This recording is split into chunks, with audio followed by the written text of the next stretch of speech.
Hi, everybody. I'm very excited again to welcome Ariel, Faulkner, RD, for our part three interview. If you haven't checked out part one and part two, you're missing out. They were a lot of fun. We dropped a lot of bombs in there, a lot of things that people are really thirsty for, this knowledge of how to free yourself from the brainwashing of the keto and the carnivore cultist education. So, Ariel, you dabbled a little bit in keto, and very quickly the negative effects of eliminating carbohydrates Mhm. sprung up very quickly, and thankfully you were able to realize that and reintroduce carbohydrates. Maybe you can share a little short bio just one more time for those who have not watched part one and part two, and then we'll dive deeper into the topic of diet and boosting metabolism and why keto and carnivore are not the greatest thing that you would want to be doing, and especially not for weight loss.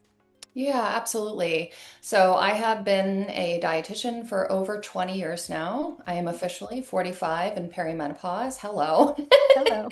Whole nother world now. All right. But yeah, I've been working with clients one-on-one for over 20 years. I used to be primarily in sports nutrition. Now I work primarily with weight management, body composition, all kinds of gut issues, multiple comorbidities. But to go on from that, I'll just jump into, when I experimented with low carb, it was in my mid 30s. And it was really when it was I remember Dr. Peter Attia. I mean, these really big names were really down that rabbit hole. And, I had a really interesting comment on my other channel that I would love to address here because I think it's important.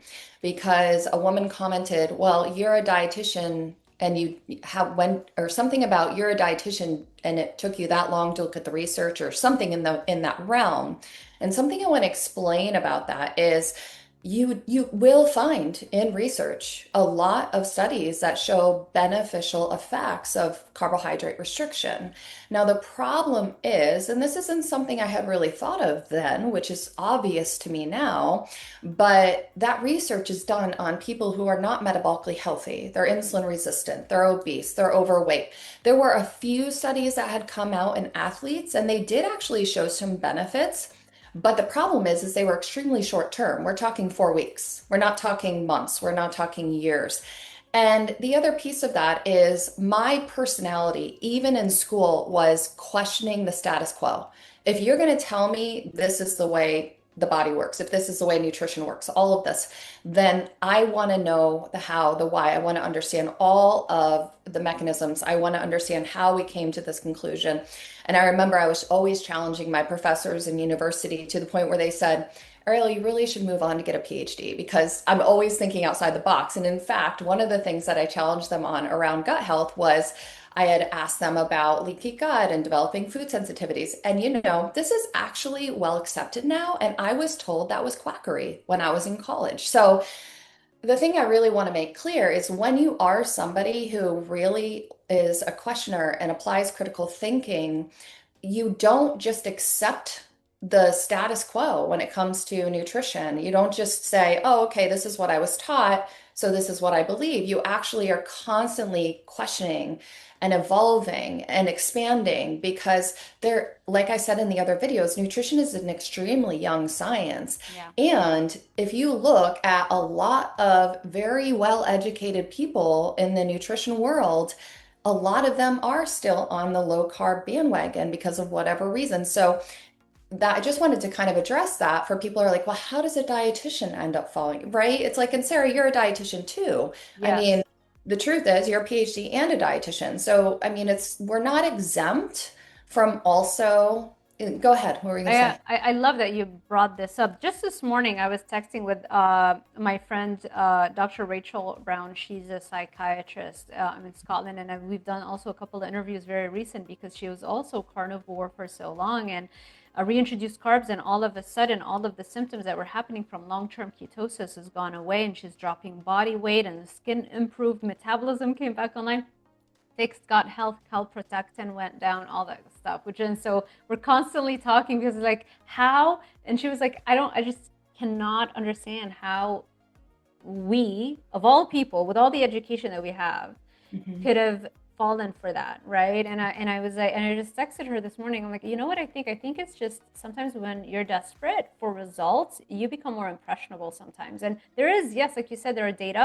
There are very confident people talking with so much confidence, bringing up the studies, learning and talking our language because we respond to science more so when you come from an educated Oh yeah. background. So you have all those elements, plus really looking for answers. This is how you fall into this trap.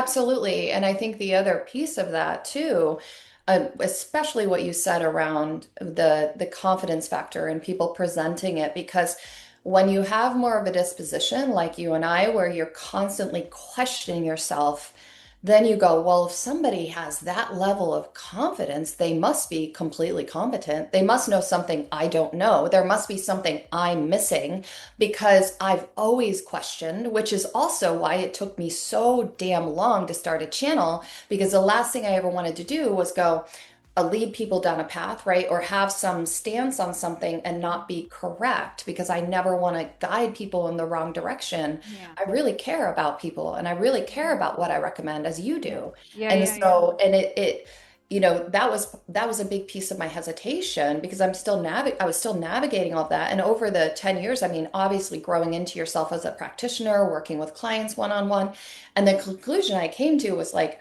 not only is low carb not the path to metabolic freedom like it's, staged as, but people are so bio-individual. And it is so much more than the damn carb content of our diet that regulates our metabolism, our energy, our hormone. I mean, there's so many aspects to health that we're missing when all we're doing is focusing on how many grams of carbs are you keto, are you, I mean, it's just kind of like, it's really ridiculous when you really look at it Yeah. holistically. Yeah. Isn't it sad also? Like, look at the standards that we women hold ourselves to. You know, we have to Mhm. double check and triple check our stuff, and we have to make sure we're always right and like we're backed up by all the data. Whereas men and society doesn't hold men to the same standard. You know, you can have the most incompetent person in the top position, as we all know, right? And it's like, how is that even possible? Imagine a Yeah. woman that is that incompetent, what they would do to her if she were to be placed in that position. The Yep. standards are like what women have to do, how competent they have to be, how much smarter, how much harder they have to work. The standards that not only do we hold, but the society holds us to is so Hmm. ridiculously high. Hmm. And what a gap between that and the standard that is expected for men. And it just blows my mind. And it's just so infuriating for not just being a woman in science, but just female in life. Hmm. Hmm. There's a lot of pressure on women. And Yeah. as we all feel, and a lot of a lot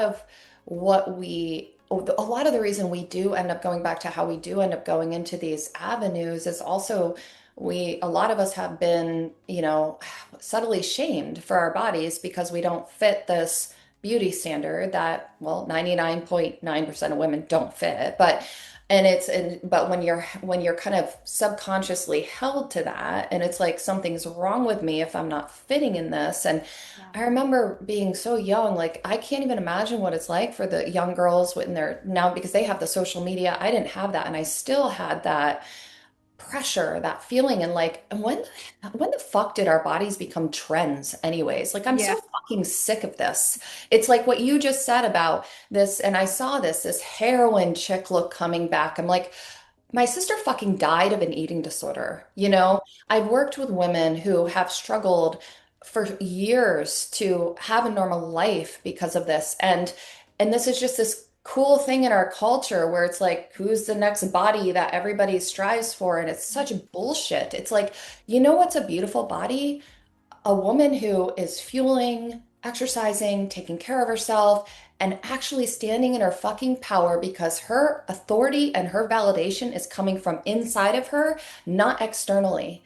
And that's what I feel we're finally moving into. Yeah. And that's what we're here to lead women to, because stop giving away your power. And Yeah. stop giving away your power with your body, with what you should eat, what you shouldn't eat. Let's strip back all the noise and look at it because it's almost too simple and this is why it's not sellable because the truth is we need to eat real fucking food. Let's start there, okay? Eat real food. Get rid of the crap. Yeah. Stop micromanaging. And if you want to micromanage because you have a specific goal, at least have a healthy foundation first and a healthy relationship with your body first. And then if you want to refine your body, that's going to come from a place of love and self care versus something's wrong with me, shame, self loathing if I don't get to this goal. Because what evolves out of that? Nothing other than more self loathing. Whereas when we go, you know what? How can I actually show my body some compassion, some love?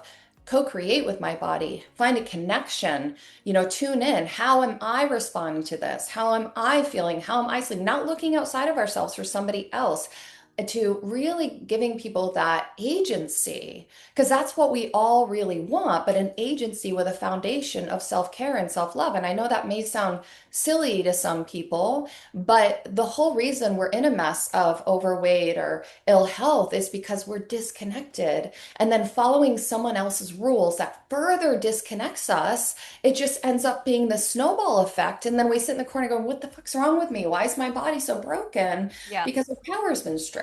And it's the same way the medical industry has victimized people with a weight problem, with obesity. Oh, you can't control your weight. You need this injection. You need this pill because you're a victim of your body. Fuck that. Yeah. Nobody's a victim of their body. Yeah. And you know what's the most powerful of all, which we touched on in another video? How are you thinking about what you're doing? Because all of Ellen Langer's work and so much new work in the industry and nutrition, this is from Stanford, is showing that the way you think about what you're eating directly impacts how you process what you're eating. So you know what, Sarah? I bet the people who say I cannot eat carbs without my blood sugar spiking or I feel like crap, there could be something, maybe some genetic abnormality, maybe lifestyle, who knows? It would be so impossible to assess that without knowing every aspect of that person's history. But what I can say is if you sit down to eat carbs and you're like, this is gonna make me fat, and you have a fear-based energy and you have anxiety, you are literally changing your physiology. You're changing your biochemistry and you are not going to process them the same because now you're increasing cortisol, you're Yeah. increasing stress hormones. Anyways, sorry, I just went on a tangent. I Didn't love that. do that. I love that. And the stats that you shared in the part two, I believe, is where you talked about what we believe we're eating, even though with the two shakes, the diet Oh shake yeah. versus the full calorie shake. And Mhm. it was really the same shake. They just told the people that this is diet and this is not. And there was like a 300% difference in leptin and ghrelin levels, which is insane, Amazing. you Yeah. know? Yeah. So And yeah. that's why I do believe there are people who are doing fine on this approach. Maybe they love it. Maybe they believe in it. Maybe they thrive with it.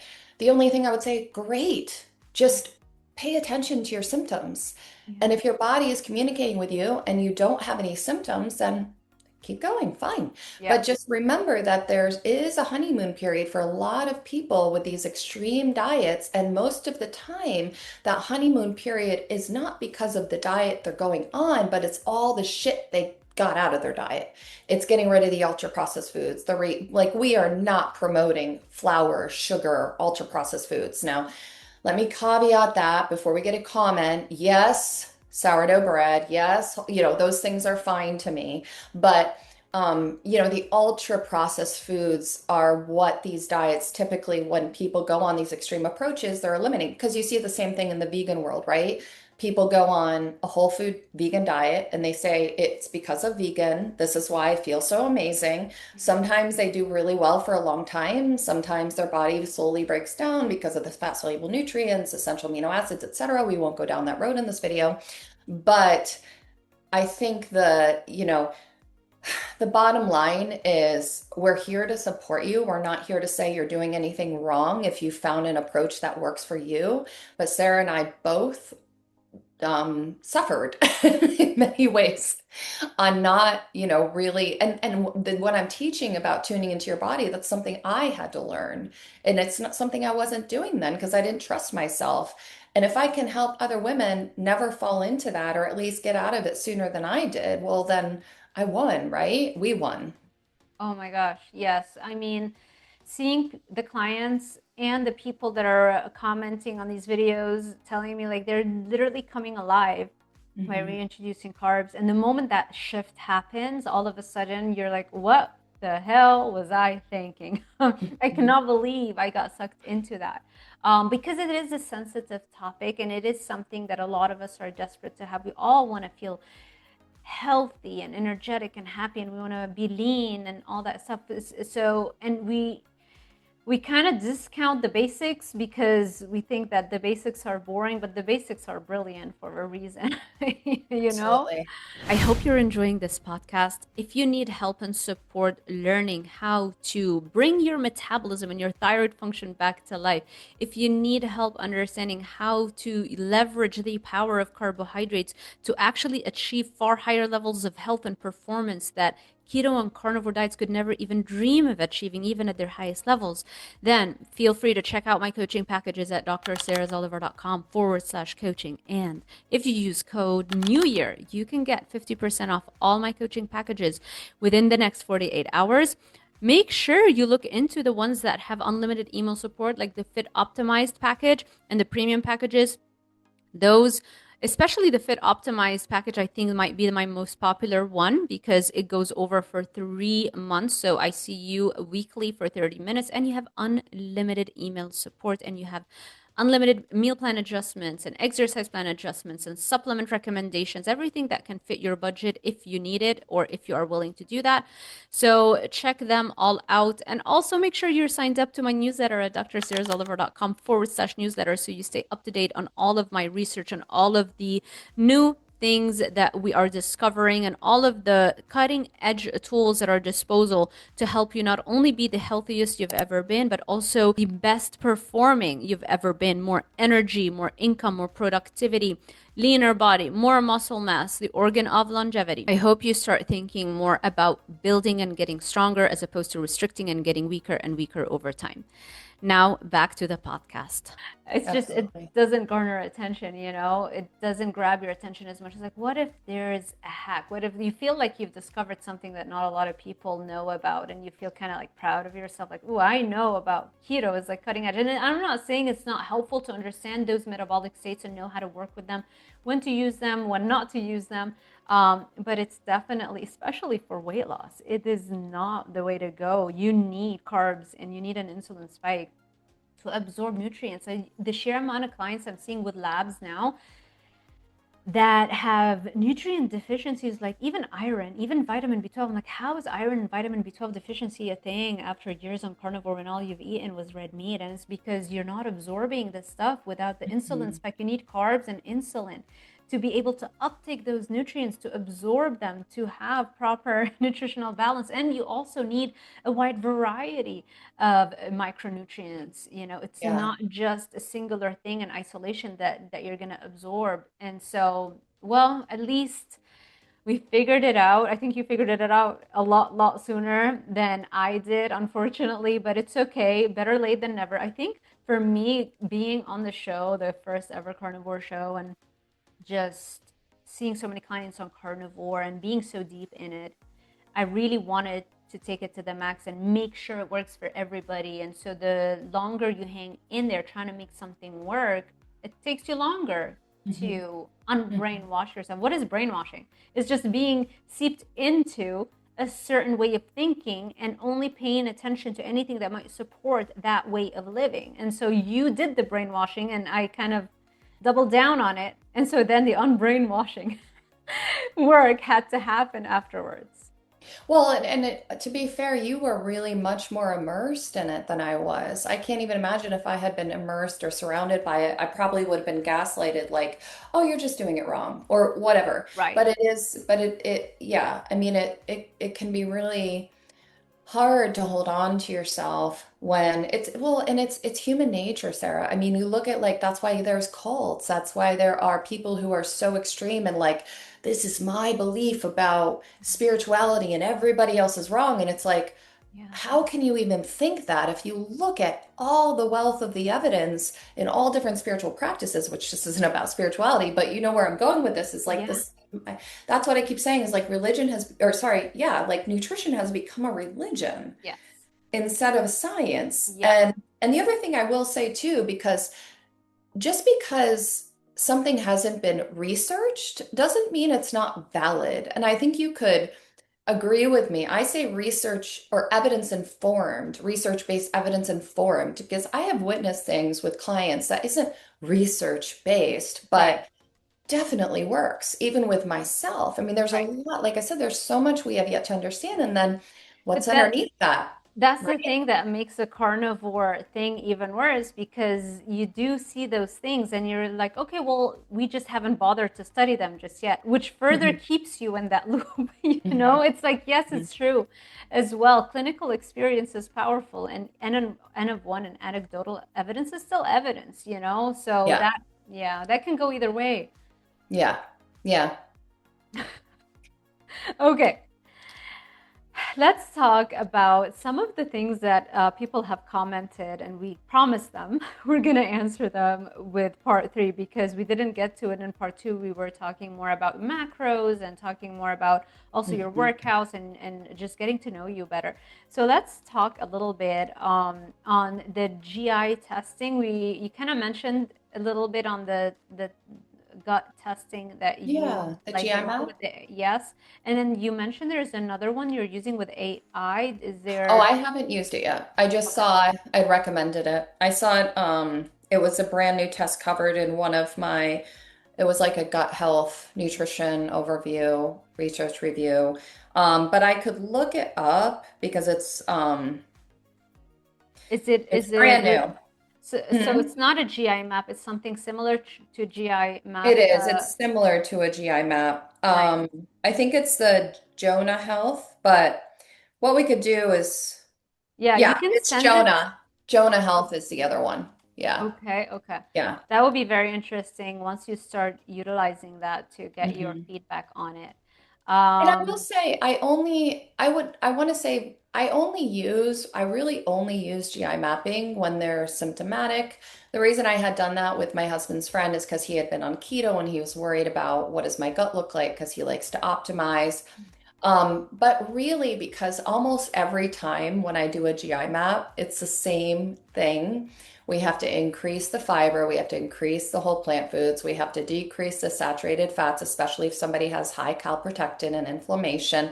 Oh, I'm mhm. probably going to get attacked for that. But if you've ever, and by people who've probably never done functional and integrated nutrition, but clients who have a lot of gut issues have a really bad flares a lot of the time with butter and cream and saturated fats. I'm not saying those fats are bad. I'm just saying when somebody's in an inflammatory state, they tend to instigate more inflammation. Yeah. But what the really neat thing about the gut testing is that, you can see whether the lining is intact, but oh, I was saying about pretty much the same. It's pretty much increase your fiber, increase your fermented foods, healthy fats, whole plant foods, get rid of refined flour, refined sugar, prioritize some protein at each meal, whether plant or lean animal based, that kind of thing. Yeah. A lot of the same ideas, but unless I have a client with a very specific thing that may be off. And you can also look at whether they have gluten sensitivity. And that's another one too, because there's this, everybody's anti-gluten.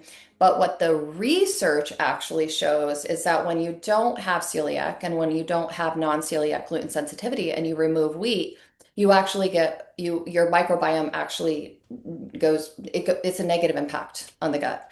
And so wheat and gluten, and I know I'm going to get railed for this, but I'm just going with the research. And I would also caveat that with I always recommend if clients are going to eat wheat or gluten, imported flour from Italy. If you're going to have pasta, if you're doing bread, non-GMO, try to find it that's glyphosate free because it's not really the gluten that's been, well, unless you have celiac or non-celiac gluten sensitivity, but a lot of these autoimmune and issues coming up with gluten are not the gluten itself. It's that we created this hybridized wheat in this culture in the 1970s because it was cheaper, but it's much harder on our systems. And then almost all of our wheat and wheat products are contaminated with glyphosate, which is completely destroys the lining of the gut, Yeah. increases your risk of cancer. God only knows all the other pesticides, et cetera, that are sprayed on it. So we have to remember that it's context dependent. And then the other neat thing is you can see the ratio of the Firmicutes to bacteroidetes in the gut. And what's really interesting, I was actually thinking about this with people who are going on Ozempic or these drugs to try to, because of sugar cravings, for instance. Well, a lot of sugar cravings, when I've seen in clients who really struggle with that, they have a very high amount of Firmicutes and a very low amount of bacteroidetes. And Hmm. Firmicutes love sugar, so they drive the brain to seek sugar. And what feeds bacteroidetes? Beans, soluble fibers like whole plant Yeah. foods, etc. So there is, if we just, let's say, if you just treat somebody with a drug to try to mute their appetite, which I'm not going to go down that road. Maybe we'll do another video on that, but about the drugs. But you're not changing anything about the gut. And in fact, the gut's taking a hit a lot of the time Yes. because the gut, gastroparesis. I've had clients go into pancreatitis. I've had clients need a gallbladder removed. I've had clients go into depression, Yeah. suicidal. I mean, it is really scary, some of the side effects, and not to mention the lean tissue loss and the lack of actually being able to heal your relationship with food because now you can't even connect to your body. You're still operating from a fear-based perspective. Food is still something 100%, to Sarah. restrict, as opposed to Yep. actually using food as fuel to fuel a stronger, more powerful body, as opposed to building yourself up with Right. all the available resources. We're lucky we have all of these calories around us, Right. whereas our caveman ancestors didn't. That's why we're developing AI and we're doing much more powerful things with our brain, because we have the energy, more energy to do so. So take it, invest it, use it as fuel, but just you can't just take it and not earn it. You have to invest it in your metabolism by working out. Even, by the way, even sugars, even flours, no elite Olympian, no elite athlete Hmm. can just function on whole foods. There's no way. They cannot compete at that level. And so it's the same with mental health. If you want to compete at a very high level mentally, it's the Hmm. same as an Olympic athlete that's competing at a very high level physically. It's one and the same. And so at some point, you could even introduce those. Like for me right now, with my metabolism at 3,200 calories, it's impossible to only eat whole foods. I make sure I cover my bases, get enough fiber. I make sure I get the bulk of my meals being whole food, but pre-workout, post-workout, it's impossible. I just have no appetite. And if I don't match those calories in sugars, then I'm going to lose my muscle. I'm not going to be able to set a higher PR. I'm not going to get even stronger and raise my baseline dopamine serotonin even higher. And then this is the comment that I always get. Well, not everybody is an elite Olympian. Life is going to force you to train like that. And if you refuse to keep getting stronger physically and mentally, then you will always be stuck where you're at with your income level, with your relationship status right now. You will always be stuck like that. And so, sure, you can opt out of the game, but the person who's actually training in their day to day, it doesn't take that much time, by the way, to keep pushing your fitness level higher. It's the same time. You just train, you look at it in a different way, like you're setting PRs every time. The person who's doing that is going to keep raising their standards, is going to keep getting tougher, more confident, Hmm. happier, is going to make more income because they have more energy, they're more productive. And so you can say, well, I'm not an Olympian. Well, then, yeah, sure, you can opt out of success and you can just settle. But not everybody around you is going to do that. Yeah, and I think it's important to also emphasize that when I'm talking about eating mostly whole food, we statistically, 1 in 5 women resistance train regularly. That's how low the numbers are. And the most, I believe the lightest statistic was something like it was really, if somebody quotes me on it, I better not even give a percentage, but majority of Americans get less than 5,000 steps a day. And Mhm. we already know that the brain, believe it or not, the brain cannot regulate appetite under 8,500 steps. So when you move too little, you're actually more hungry. Our bodies were built to move. Ancestrally, we were walking, I think it was somewhere between 6 to 10 miles a day. We're lifting, we're gathering, we're gardening, we're doing things constantly.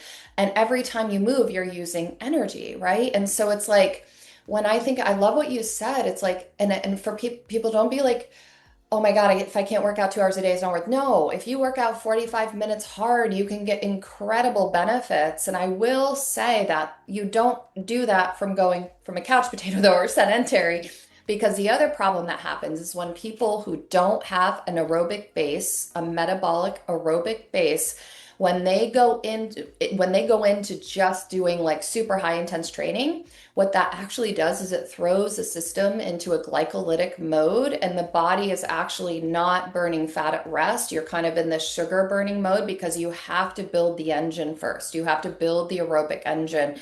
And you can do that by focusing on zone two, 30 minutes a day at the minimum. You can do up to an hour a day of zone two with so many health benefits. And no, I do not believe in the whole women over 40 avoid zone two. That's another thing. Like, I mean, yeah, it's like there is so much dogma around women in perimenopause. And for me, it goes back to that whole like, what do you love? And if you love what you're doing, then that changes your physiology, that changes your body's response to the exercise. But yeah, building that foundation. And then if you want to do 45 minutes of power training, strength training, resistance training, something to really push those high ends, because the latest research that just came out, I believe it was 1 minute of vigorous activity was equivalent to 8 minutes of moderate activity. Yep. I mean, that is insane, right? And so one of the protocols is to do like 20 minutes and do 1 minute hard, 1 minute rest, 1 minute hard, 1 minute rest. And the funny part of that, Sarah, is like when we talked about the study in the other interview, where when the men did that for 2 weeks while eating like 3,500 calories a day of McDonald's, they actually lost body fat, improved metabolic health markers, all those things. So exercise is incredible. It is such a benefit. And I think it's not talked about enough in the space in general. It's really the magic of the two. You have to marry them. And of course, you need the sleep and you need the hydration and all those other Yeah. things. But exercise is medicine. It really is. Our bodies are Yeah. designed to move. And ladies, I think you would agree with me on this, Sarah. Please don't be afraid of getting bulky. Right. Do you know how hard it is? I wish it would be easy to get bulky, but it's ridiculously Yeah. difficult, And trust me, I've been doing this for a long time, and now even thankfully, since you're introducing carbs, it's picked up a lot more and setting PRs a lot faster. But still, like Mhm. you want those results, and you want to get the glutes, and you want to get the legs, and you want to get that muscle mass, and it's not as easy when you're doing it naturally. The people that are the reason why a lot of women are scared of getting bulky is because they see like those images of the roided up, Yeah. bodybuilder Yeah. ladies who are doing it for competition purposes, but you can't achieve that naturally. No, no, no. And also, then we also want to check ourselves, right? And go, okay, so if I'm afraid to put on any muscle because I'm not going to be skinny or I'm going to take up more space, I know for me, I'm like, what am I modeling for my daughter? Like, she's 12 years old. I don't want her to base what she does for movement on strictly aesthetics. I want her to challenge her body, because when you shift from, and I'm not saying, and this is where I think we go wrong in this space, not us, but like just in general, it's like this extreme aesthetics or this extreme health at every size. It's like, Jesus, it's not either of those, because at least my personal philosophy is your body, when you are honoring it with fuel, when you are honoring it with training, when you are honoring it truly coming from a place of gratitude and love, and what else am I capable of? Like, let's look at performance. Like, your body will be the most beautiful expression of whatever your body's meant to be. And it's like, it's only when we get in that comparison mindset or that comparison mode that we start to go, do I want to do that? I don't want to get too big. Or should I do that? Or only looking at modes of exercise based on physical appearance. Hmm. Now what you're immediately like, here's my power. I'm just looking for external validation. Please, somebody tell me I'm okay, instead of going, I'm going to own this body. Like, this is the body I chose to come into this life with. So it's about time I create a relationship with it that's fulfilling and that's love based. And I know I say that a lot, but it's because I spent so many years of my life in a shame based relationship with my body due to trauma. And a lot of women go through similar trauma that really creates the body being the scapegoat. And that is also what kind of causes that cognitive dissonance, where we can fall into things that we look back and we go, how did I ever believe that? Because it wasn't coming from a logical place. It was coming from an emotional space of going, something's wrong with me. I need to find something that works, you know? I love that so freaking much. And I think the more women get more comfortable lifting weights and getting just stronger physics, not just lifting weights, by the way, because I know like the vast majority of health experts like just lift weights. It's like, well, what about cardiovascular fitness? You Yeah. know, it's how are you gonna really boost gut motility and improve gut diversity, like and mental health and gut, those two things, cardio. Resistance training is great to speed up the metabolism, improve acetylcholine levels and that focus molecule and all that kind of stuff. So, anyway, the more women I think start to do that, the more we're going to see more representation, and you're going to start to see the stark difference in the personalities and the character. And you're Oh, going to yeah. notice as the stronger women are hotter, they're more attractive, they're stronger, they're confident, you're attracted to their energy.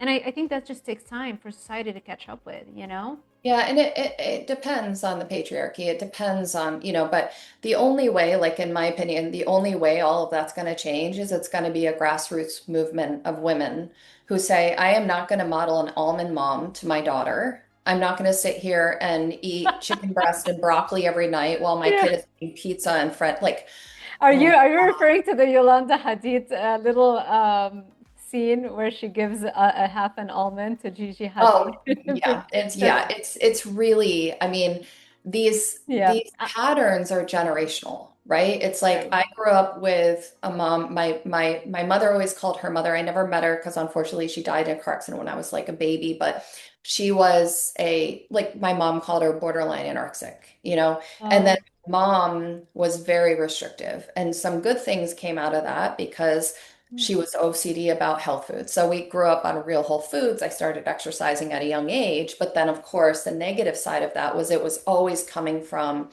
fear, restriction, control, not power, expansion, possibility, performance, which, and what you just said is so true. When you look at women who have really owned their bodies and like push themselves on a performance level or just,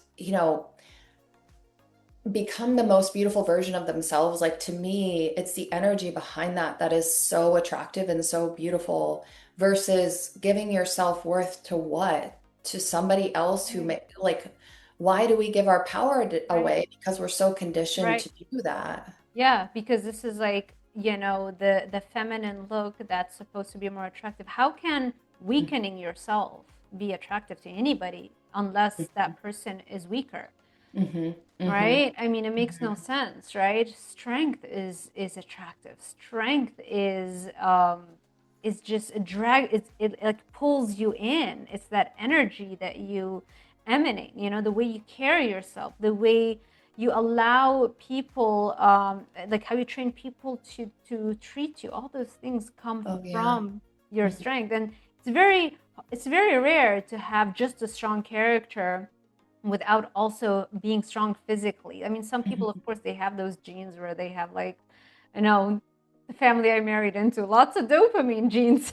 Everybody's high all the time. It's so frustrating, but for the vast majority of people, a strong body comes along with a strong mind, and a more balanced mind, not just like high all the time, but also that serotonin too. You want that calm confidence and that clarity as well. And so isn't that attractive? Isn't that what we want? And you notice, by the way, like men that are in shape and that train, they are attracted to fit women, Oh right? yeah.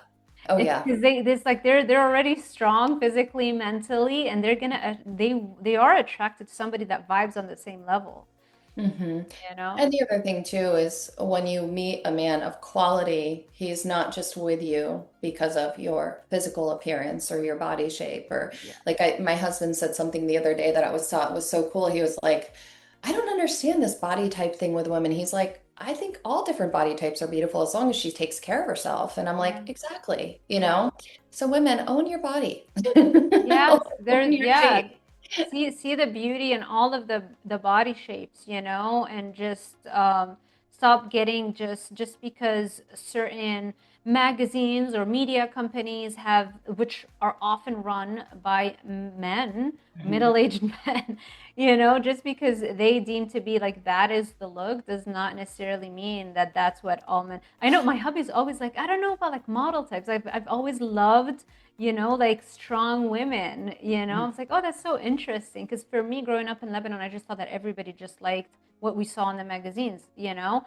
especially in the 90s. Like there was like just one body type, and that obviously affects how you feel about your own body. And so when I met my hubby, and he's like, it's like, where are the glutes? Like, where are the legs? Like, where is the Where's shape? the Yeah, feminine shape? yeah, yeah, and it's Yeah. probably because he's been training all his life, and so he loves that athletic lifestyle. Strong, energetic, healthy. That's it's Well, there's yeah, also a different energy a woman carries when she really honors her body versus when she's trying to like force her body into submission or change her body for somebody else. It's not just the physique, it's the energy behind it. And we're not shaming women who are naturally skinny if that's your not beautiful, if that's your natural body type. I'm just talking in a general sense. yeah, And I think when men are more secure and confident in themselves, and really like respect women, those things, like they're not thinking about these details nearly as much as we are. They're looking at us as a whole person. such a And I good think point. yeah, and that's Yeah, really, really, yeah, really important. But yeah. there was something else I was going to say on that, and it just slipped my mind. So maybe, maybe it'll come back. With body I guess we're just talking about like why don't be shooting for like getting smaller and weaker and restrict. Why not shoot, if you're going to shoot for something, why not shoot for the strength, right, and the abundance, right? You were talking the last time about PCOS, and that's a Yeah. major thing that maybe you may want to share your thoughts on carbs in cases of PCOS or polycystic ovarian syndrome in women. Absolutely. So there's this idea that when women have PCOS, they have to go on a low carbohydrate diet. Now, I am not going to sit here and say that all women who have PCOS do great on carbs.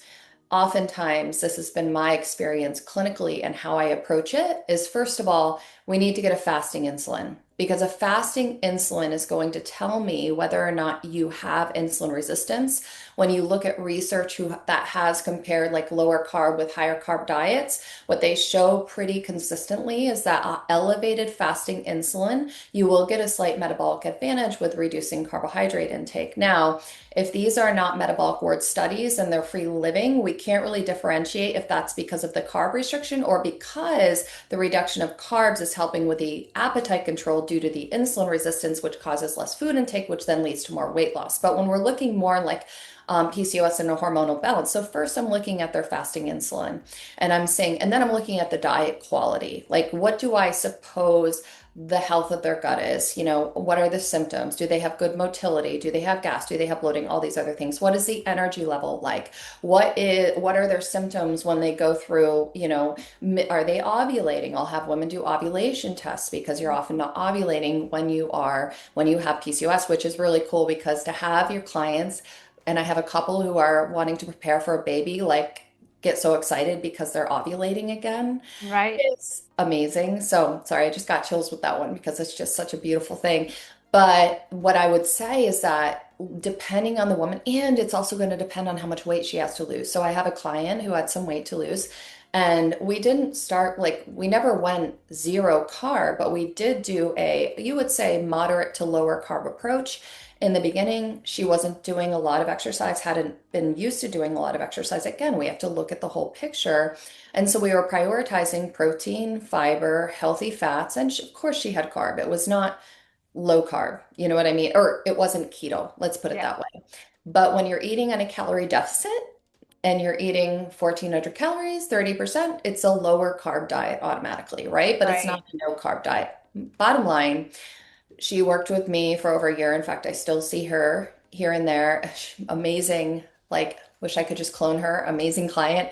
And she lost all the weight and did absolutely incredible. And what we started doing, and I also had her get a not a CGM, but just a blood glucose monitor, so we could start checking her sugars and seeing how is her body responding over time as she's losing weight, as she's increasing activity. She's even training for a half marathon now. to see is her body upregulating her ability to process carbohydrates. And what was so incredible is we watched her blood sugars over the period of time normalize and then slowly upping her carbohydrates. And now it was so funny because I won't forget this because she was like, I just, one night anyways, I think she had had some alcohol. She had like a mac and cheese type thing. Not like, okay, so it wasn't the base of her diet. I'm just giving this as an example because typically with PCOS or insulin resistance, to do that would be, a disaster. And for her, she tolerated it just fine. Her blood sugar was just fine. And so I think the most important thing is if you're struggling with hormone imbalance like PCOS, you may have to follow what I would call more of a therapeutic diet, a therapeutic approach, just like when you're trying to lose weight. And oftentimes we're also trying to lose weight. We don't stay on low calorie forever. In fact, we cycle calories, we do maintenance breaks. And then once we fix that carbohydrate tolerance and we improve metabolic flexibility and we increase activity, guess what happens? She's eating carbs. She has no problems with blood sugar. She's Yep. lost all the weight. She's maintaining the weight loss. And now it's fun because now it's like performance goals like running, lifting, and she's not going to have to micromanage every bite she eats because it's actually building that healthy foundation, improving metabolic flexibility, maximizing performance so that she doesn't won't spend the rest of her life having to sit there like I can't eat potatoes, I can't eat bread, everything being around just restriction, reduction because there are so many carbohydrates are so important for so many aspects of gut health, hormone health, like you were talking about, maintaining a certain level of insulin, because this idea that we want like no insulin or insulin is bad, again, it's so reductionistic. And Yep. insulin is directly involved in kisspeptin regulation, which is involved in metabolic rate and how our body utilizes energy. And in fact, the latest review around female athletes, if anybody wants a number to not go below, it's 3 grams per kilo of body weight. And these were women who were exercising about an hour a day. Going below that number was when they really started to see thyroid and hormone downregulation. And yes, Mhm. for the men, because it's always the men with these comments, this is research based. So if you're going to push back, at least do your research. Yeah. Because women, we are sensitive. And maybe, Sarah, maybe there are some women out there who are outliers and they do fantastic on keto. Good. That's fine. I'm happy for you. I'm just saying that a majority of the people who work with me want to a diet that is coming from a place of abundance, expansion, health, longevity. If I can help a client achieve an incredible outcome with as much flexibility as possible, then why would I want to reduce their diet down to being so strict that's literally stealing the life out of you? Because now, like, and there's so many other, because we were talking about this other study before we got on about how there was a research done showing that I don't think we brought this up in the other video, but showing that babies, when women are pregnant, following a low carbohydrate diet actually predisposes them to insulin resistance, obesity. And if people doubt this, Yeah. Sarah can link the study Yeah, send in it the to me for sure. comments I would love to link it. because these are not little things. And what we should be really focused on is not, again, this reductionistic, isolating view of the body, but looking at it holistically. Because, you just even think about the insanity of this concept. If you look at like the centenarian populations, they all eat starch. Like there's not a Yeah. carnivore centenarian population. Yeah. And not even that, it's like food is where we're so missing. Like food is where we connect, right? Yes. Like think about your traditional foods. Like it broke my heart. I went for a walk with my very good friend and neighbor. She's from Jamaica. And she went to visit one of her friends in New York City. And she was telling me, she had brought in this Jamaican food. She was so excited to sit down and share a meal with her.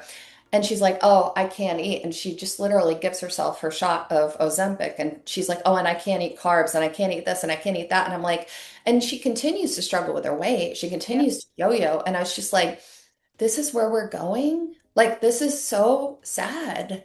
instead of looking at like how like let's open our minds up a little bit. I mean, my sister has traveled all over the world and she's like, I mean, when you travel, it's almost like it's so ridiculous when you look at what Americans say because I mean, in every, you go to France, you go to Italy and the bread and the pasta and the gelato, and you go to all these different countries, and every country has its own kind of starch staple.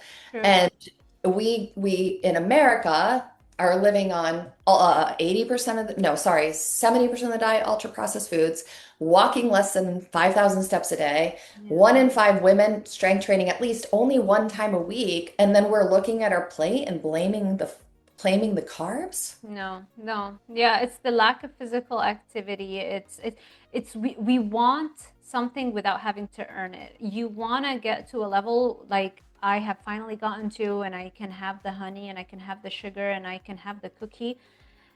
You have to earn it. You have to justify why you're having it, you know? And so base your diet on whole foods.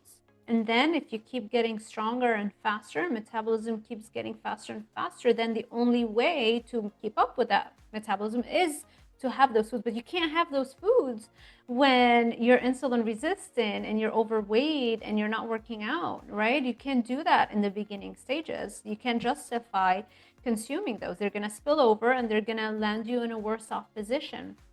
If, And yeah. yeah, and I want to say one more thing on that because I think it's also important because I have clients who, like I used to do genetic testing. I don't do it as much anymore, but because the research is very mixed and all this passion I have now about really the epigenetics and our thoughts, our biology of belief, et cetera, to me is much more fun and exciting than looking at a genetic snip and saying, oh, you can't eat this. Or in fact, it was so funny. I actually almost forgot to mention this. One of the reasons that I even experimented with low carb was because I had a genetic test done by DNA Fit. Uh-huh. And for dietitians, they gave us like some kind of like, I don't remember, it was like a 50% off, we'll test your genes. And my DNA Fit test came back that said I needed to follow a low carb diet. And I was like, oh my God, wow. So maybe, and so I started to question myself. Yeah. But here's the really funny thing, and I'm so glad I stopped even doing those tests there, because then I did like 3 other companies. And every one of them was different. Nutrigenomics told me, oh, you have the amylase enzyme. You need a moderate carb. And then I did 3x4 genetics, and they're like, you're so insulin sensitive. You will never have to worry about carbs. And I'm looking at all these tests, and I'm like, yeah. I'm like, so if you're using a genetic test to determine whether you're not your carb tolerant, just throw it out because it's so. Wow. Now, I will say though, Yeah. there is a specific gene that when they did a breakdown of the Gardner studies with low carb versus high carb, there is a specific gene that showed that people had a slight advantage with low carb. But the funny part was, we're talking about over a course of a year, it was a difference of 2 pounds. Wow. So, and it was free Yeah. living, so we don't have calorie control and all those things. Right. Now, the scary thing is that there are people who carry a gene that make them extremely sensitive to saturated fats, and that's 35% of the population, meaning if they're going on a low carb diet, pounding butter and bacon and meats really rich in saturated fat, they are more predisposed to heart issues, to Yeah. obesity, to gut health issues. So this idea that everybody like saturated fat is just this great thing for everybody to just drink butter is no, it's really inflammatory, Yeah. not for everyone, but there are people who have that predisposition. Exactly, exactly. And then also, you cannot compare somebody who's training consistently, been training for years, and has insane levels of muscle mass and bone Mhm. density is strong, fast metabolism. You can't compare that with the same gene, let's say the amylase gene, to somebody else with the same genetic mutation or the SNP of the amylase gene and who's sedentary, right? It's like that also needs to be factored in. And a really cool study about this to top it off. And I don't know if this would, I don't know if this would correlate with the study on saturated fat because the different mechanism, it might be a little bit different, but they did do a study. I thought it was really cool. And they took professional athletes and they told so you can also test for power and strength and endurance. And they told the group of athletes that had the ultra power gene that they didn't have that gene. And then they told the other group that they did have that gene. And what happened? A majority of the people in the group who believed they had that gene excelled beyond the people in the group who believed they didn't, even though they were the ones that had that gene. So again, it comes back to like, own your mind, own your beliefs. That Like, should be part four for us. All things mindset. I we swear, should. 90, Absolutely. right? Hmm. 90% of my time with my clients is spent more so with mindset and Mindset. psychology. And Yes. my aunt is actually a clinical psychologist. She went back to school and got more degrees, got her master's in that, and now she's, in her 50s, 60s. She Oh, went back to school. wow. Yeah, I know, I love it. And so we talk all the time about this kind of stuff. And she's like, "Oh my gosh, like you do this work that I do." I'm like, "Yeah, because it's like diet and health and Hmm. nutrition is so much deeper than here are your calories." It's like it's Micromanaging way more. macros. It's not, yeah, it's not about that. It's like, why are you doing this? Are you in a toxic relationship? Are you a people pleaser that just can never say no to anybody and you feel so guilty if you have to take that 1 hour to work out or prep your meals? And it's like, it's so much deeper than that. And that comes right back to the power piece. Because when you're in your power, you have healthy boundaries. You prioritize your needs. It is not being selfish to take care of yourself. In fact, how do you expect to be there for the people you love and be the best version of yourself if you're not taking care of yourself?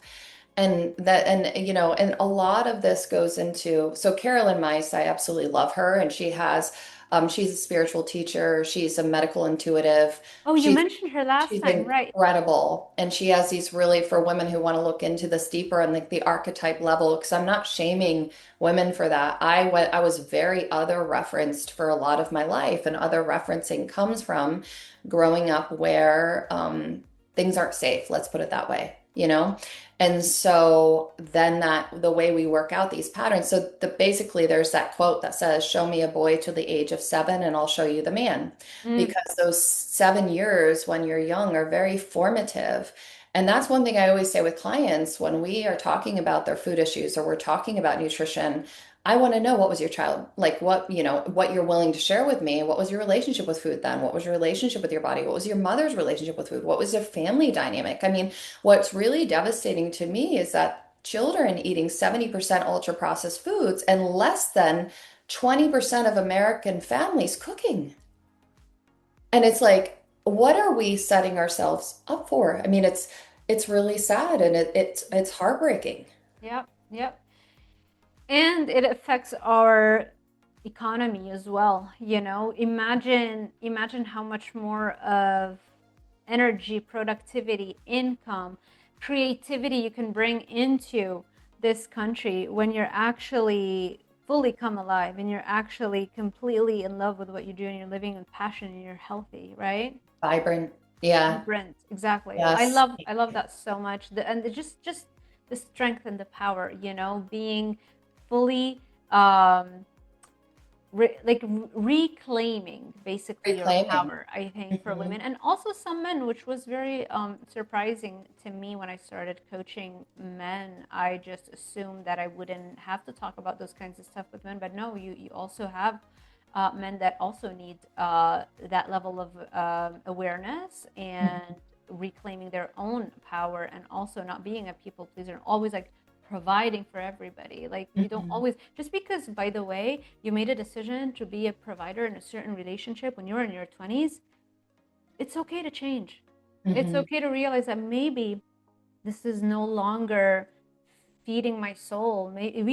We are living so much longer now, and so sometimes we grow apart, or we just evolve into different versions of ourselves. So just because we made a certain decision, it's okay to change, and it's okay to own that without guilt and come to a healthy solution for everybody, where everybody is thriving, as opposed to feeling like you're just always having to be like the ATM machine for everybody. It's like, no, if you're dying, how is that helping anybody? How is that showing your children or family members a good example? Because they're gonna model that behavior, maybe even subconsciously, until they're aware of those patterns that are generational patterns that are being propagated. Absolutely. Yeah. Yeah, it's definitely not exclusive to women. And especially not with, well, it also depends on the childhood, but also with I mean, how much social media there is now. Men are seeing this, it's the same thing. Our brains see it, and then it starts to change the way we look at ourselves, etc.